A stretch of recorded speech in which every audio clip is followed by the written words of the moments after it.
on the Wee Donegal Mammy, I am joined by Michael McLaughlin, who is running in the Letterkenny electoral area for the Labour Party for the local election. Thanks for joining us, Michael. Thanks for having me, Emma. So why are you running, A, in the local election, and B, why the Labour Party? Why am I running in the local elections? I am a very proud Letterkenny man. I was born and bred in this town. I spent some time away studying, and then I worked as an opera singer and conductor throughout Europe. And I've come back and I'm looking around me, and I think that there's lots of things needs to change. We need investment in Letterkenny. I think we've been left behind in terms of all of our infrastructure, our roads, our health service, our public transport, you name it. It needs more, and I want to campaign for better for this town. Why the Labour Party? I give a very quick answer to this one first. There are three reasons. The three main principles of the Labour Party are equality, fairness, and justice.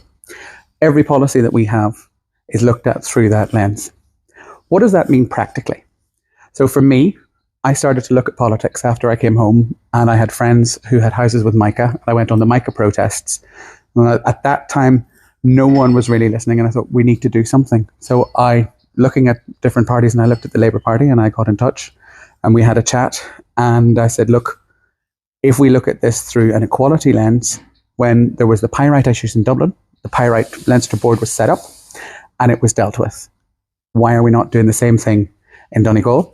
And the Labour Party came back and said, you're absolutely right. It's equality. Equality means that people in Donegal are treated the same way as the people in Dublin. And that's where it started. And do you think, although I'm going to hazard a guess at the answer to this question, being a proud Letterkenny man, do you think that Donegal get the same amount of exposure down in Dublin? And do you think do we get the same fair treatment that the rest of the country gets? Absolutely not, Emma. And I'm sure you knew the answer to that before I opened my mouth. I even had a laugh as you asked the question. Yeah. So I compare, now I know I'm doing a lot of referring to Letterkenny, but it's a local election situation. So I compare Letterkenny to Sligo. Mm-hmm. We were the same size for a long time. Letterkenny is now slightly larger. Mm-hmm. It's a regional health centre, both in Sligo and here. It's a centre of education for the ATU in Sligo and here. They got their bypass 25 years ago. They have a motorway to Dublin. They have a town bus service that works perfectly. Now, well, perfectly insofar as perfectly does, but it's got 3 routes that starts at 7 o'clock in the morning, ends at 9 o'clock at night, and runs every half an hour. So we don't have any of that here. And so your next question, if I can preempt it, is why do I think that didn't happen? Mm-hmm. And I think it didn't happen because we didn't shout loud enough. Clearly, Minister Ray McSharry shouted loud enough for Sligo, and we need people to shout loud enough for Letterkenny and for Donegal, because we get forgotten just as well. I'm an opera singer with a loud voice, so I can shout as loud as I want. So if you were to be elected to council, what would be your main priorities? I have 3 priorities, Emma, at the moment. So housing is a massive issue. First of all, I've mentioned the mica issue already, or the defective concrete block crisis is phenomenal in this county, and I don't understand why the entire county are not up in arms and banging on the doors of Leinster House about it. So it is, if I had it to think about again, on my literature, I spoke a lot about 100% redress, and I'd like to change that now to 0% cost to the owner, because I think government have done a great job of the narrative in saying that 100% redress has happened, or it is happening, or people are getting 100%. They're not. And if you look at the costs associated with getting on the scheme alone, so I'd like to change that to 0 cost to the owner. But moving on from housing, I think dereliction and vacant houses in Donegal are a huge issue. And if you walk around Letterkenny Main Street, you've got vacant properties all over the place. We as a party are focused on dereliction. There are council houses in this town. And we know that there are currently 177 people who are homeless in Donegal. Absolutely. Now, how do you solve a housing crisis? Can you solve it overnight? No. You know, Ivana Bacik a couple of years ago suggested we need to be building 50,000 houses a year, and she was laughed out of the Dáil. And if you look at the other parties now, they're talking about figures that add up to 50,000 a year when you get there. But can we realistically start to build 50,000 houses tomorrow? No, we can't. But what can we do? We can look at the housing stock that's already there. So look at what's vacant.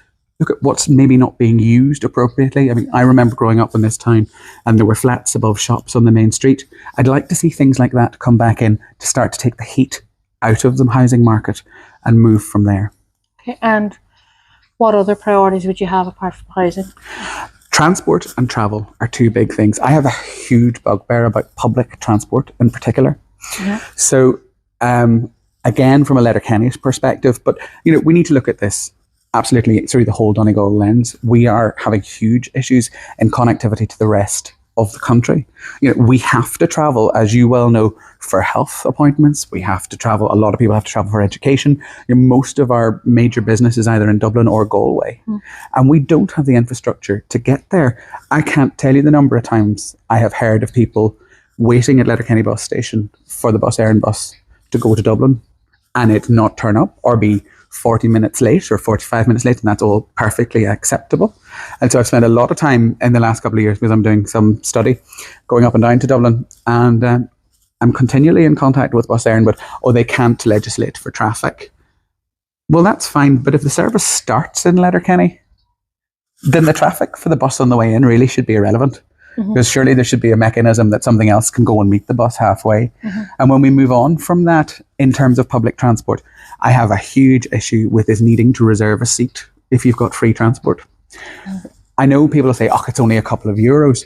But if you're an older person, you may not have the facilities to make that reservation to begin with. And if we go back to my old friend Sligo and compare us to Sligo, if you live in Sligo, you can take the train and you don't have to reserve your seat on the train. So how is that fair, equal or just? So I've written to the minister about this, and I've written to some of the elected representatives in Donegal about this as well. And you get the usual passed around the buck, it's Bus Éireann who set the prices, and then you talk to Bus Éireann, it's the government who set the policy. But whatever it is, and rounding back to our very first point, people in Donegal are forgotten because we have to pay for it. It's no longer free transport. And moving on from that one slightly, there's a huge issue in terms of accessibility of buses for disabled people and anybody with additional needs. Absolutely. Public transport from here, it just doesn't work. Public transport, and I suppose I'm supposed to be the one asking the questions, but public transport, from the point of view of a parent of children with additional needs and a child who's a wheelchair user, is non-existent in Donegal. If you don't have access to your own car, then you are trapped in your own home.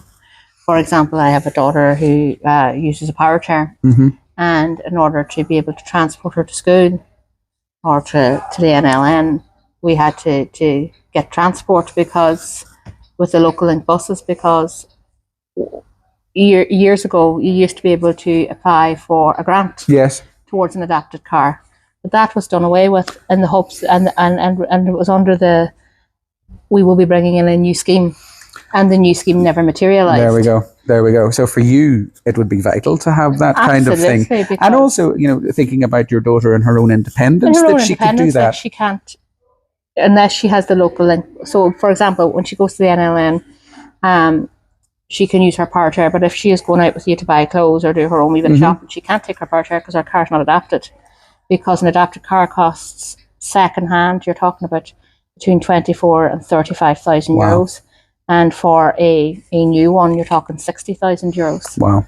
And family carers don't have that sort of money to throw around, to be quite frank. Certainly not. Well, I mean, if we look at, and, I know that I've mentioned this before, that the model of care in Ireland, the model of society in Ireland is family dependent, and the assumption is that where there is a shortfall in state provision, family or friends or whomsoever will come and help you out. And that's great up to a point, but I don't think we need to be reliant on that. So if we come back to public transport or transport in general, then there needs to be a system that is accessible and reliable and affordable. Continuing on talking about additional needs, you raised an issue through parliamentary questions about 225 children who are still waiting on a needs assessment. That's correct. 226. 226 children. Apologies. Corrections. Yes. So, and that's up by 9% on last year. And we're talking about vulnerable young people who need early interventions. Getting those needs assessments will help much earlier on down the chain. Yes. And we're talking about people waiting. So these needs assessments are supposed to happen annually. And those figures are talking about needs assessments that are not only overdue annually, they're overdue by in excess of 3 months annually. And I think this is a symptom of our rent a healthcare professional crisis, where we rent somebody from the private system to come into the public system. Well, we have seen that the Taoiseach has now announced that they have actually released funding for children who need needs assessments. It's going to affect around over 2,000 children, where they will be able to get their needs assessment done privately. However, as we know, there is a vast amount of children who need a needs assessment. For example, this is coming back to the vacancies within the CDNT departments, the Children's Disability Network teams. Yep. And at the moment in Donegal, the recent reports were suggesting that there was around a 62% vacancy rate. Now, a lot of people would say the local council has nothing to do with that, but in actual fact, there is a health forum that sits in Galway. Not only that there's a health forum, Emma, but I'd go a bit further than that. Any issue that affects somebody here is a local issue. Yes. And a local rep has to do something about it. Now, I'm in a party, so that means that I escalate that further up to the relevant spokespeople in the Dáil or whatever it is, to put pressure on the minister to do whatever they can do. So, there are things, and for me, local politics is the first access point with politics. So it is, if you've got a problem, then your local representative is the person that you go to. Of course, local issues and the things that are dealt with at local level are different to national issues. But that doesn't say that a local representative doesn't have a role in that. For me, they absolutely do. And it's about putting that further up the chain and making sure that, coming back to our very early point, that making sure that the voices of the people in Donegal are actually heard and listened to and acted on. And what do you, you and I have had discussions in the past, I've had discussions with many already elected representatives, those who are looking to be elected, about the underinvestment in Letterkenny University Hospital. We have over 20 vacancies for consultant posts. We had 5,500 people admitted, just shy of 5,500 people admitted last year without a bed. We have 5 ICU beds to cover a population of 170,000 people. We are Model 3, should be a Model 4, and I know people are sick of me saying this, but this is the drum that I'm going to keep beating. But listen, Emma, first of all, I applaud everything that you've done and how much you're highlighting this as an issue. I don't think it should be up to you as a parent to have to do that, but it's phenomenal the work that you are doing. It's a straightforward answer to your question. The level of underinvestment and underdevelopment is phenomenal, and quick stopgap fixes are not going to help this, nor indeed the promise of 71 beds by 2031.